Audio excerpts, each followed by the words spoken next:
नमस्कार। Ghatnachakra book video में आपका हार्दिक स्वागत है। आइए प्रारंभ करें इस यात्रा को, जहां हर विषय वस्तु को हम सरल, स्पष्ट और परीक्षा उपयोगी ढंग से प्रस्तुत करेंगे।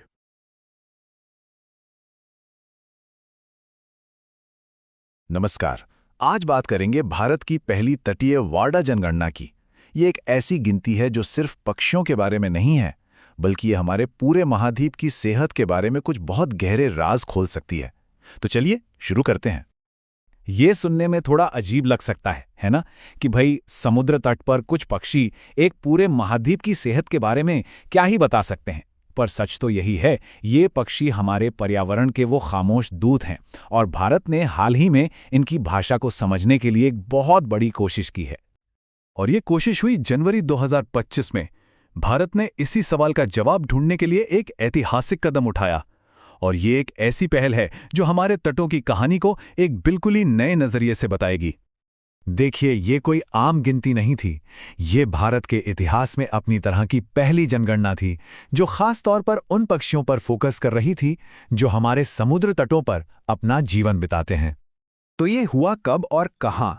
ये ऐतिहासिक गिनती हुई 3 से 5 जनवरी 2025 के बीच गुजरात के जामनगर में, जो मरीन नेशनल पार्क है वहाँ। और ये जगह यूं ही नहीं चुनी गई, इसका भी एक खास कारण है जिस पर हम आगे आएंगे। इस बड़े काम को अंजाम दिया गुजरात वन विभाग और bird conservation society of Gujarat ने, जिन्होंने मिलकर एक्सपर्ट्स की एक पूरी टीम तैयार की। तो अब जब हमें ये पता चल गया है कि ये सब कब और कहाँ हुआ, तो चलिए अब मिलते हैं इस कहानी के असली सितारों से, जिनके लिए ये सब किया गया, यानी वार्डा पक्षी। आखिर ये हैं कौन और ये इतने जरूरी क्यों हैं? तो वार्डा पक्षी आखिर हैं क्या ये? ये वो प्रजातियां हैं जो अपना ज्यादातर जीवन पानी और जमीन के संगम पर गुजारते हैं, जैसे सैंड पाइपर और प्लोवर।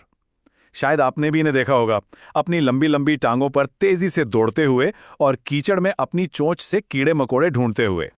लेकिन ये पक्षी सिर्फ देखने में खूबसूरत नहीं है, असल में ये हमारे इकोसिस्टम के जीते जागते इंडिकेटर्स हैं। सोचिए, अगर इनकी संख्या कम होती है तो ये एक सीधा संकेत हो सकता है कि हमारे तटों की बायोडायवर्सिटी खतरे में है। ये छोटे छोटे कीड़े मकोड़े खाते हैं, इसलिए इनकी सेहत का सीधा कनेक्शन फिशिंग इंडस्ट्री की सेहत से भी है।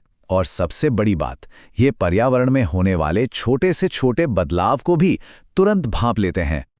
तो फिर सवाल वही है कि आखिर इस ऐतिहासिक जनगणना के लिए गुजरात के मरीन नेशनल पार्क को ही क्यों चुना गया?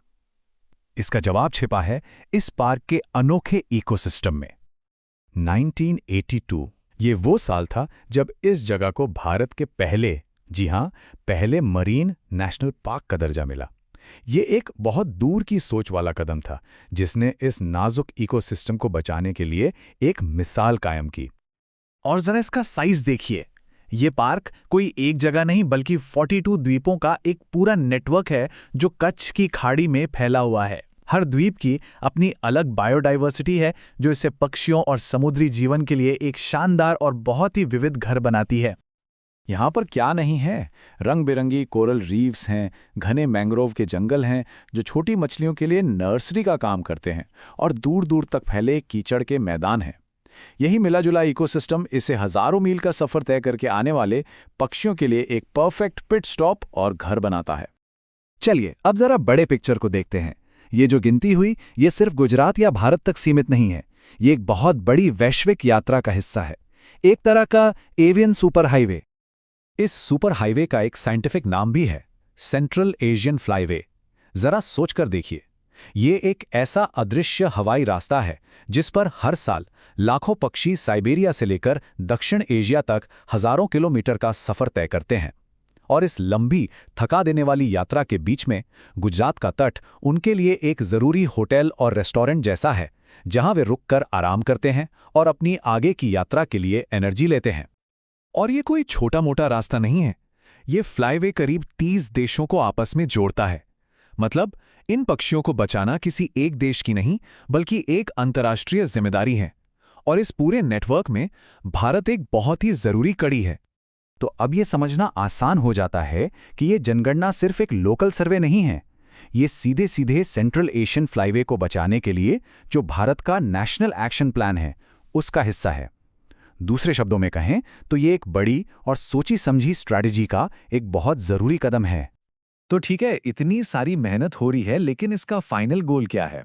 आखिर वैज्ञानिक इस पहली पहली गिनती से क्या जानने की उम्मीद कर रहे हैं? यहाँ एक बात समझनी जरूरी है। भारत में और भी पक्षियों की गिनती होती है, जैसे ओडिशा की चिलिका झील में हर साल वाटरफाउल की गिनती होती है, जो बहुत जरूरी है। लेकिन गुजरात की ये जनगणना अलग है। ये पहली बार है जब सिर्फ और सिर्फ तटीय और वाटर पक्षियों पर ही फोकस किया गया है, और इसी वजह से हमें इस खास ग्रुप के बारे में बहुत ही गहरा और स्पेसिफिक डेटा मिलने वाला है। तो मोटे तौर पर इस जनगणना के 4 बड़े मकसद हैं, और ये सब आपस में जुड़े हुए हैं। स्टेप 1, एक बेसलाइन तैयार करना। मतलब पहले ये तो पता चले कि यहाँ कितने पक्षी हैं। स्टेप 2, उनके माइग्रेशन को मैप करना।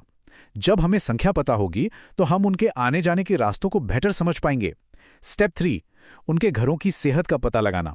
और आखिर में स्टेप 4, क्लाइमेट चेंज के असर को समझना। तो सबसे जरूरी बात क्या है?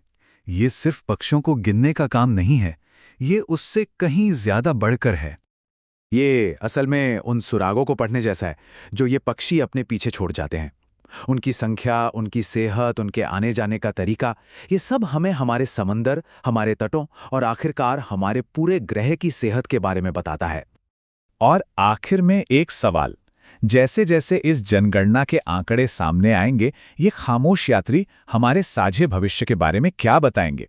क्योंकि उनकी कहानी हमारी ही कहानी है, और इसका जवाब सुनना हम सभी के लिए बेहद जरूरी होगा।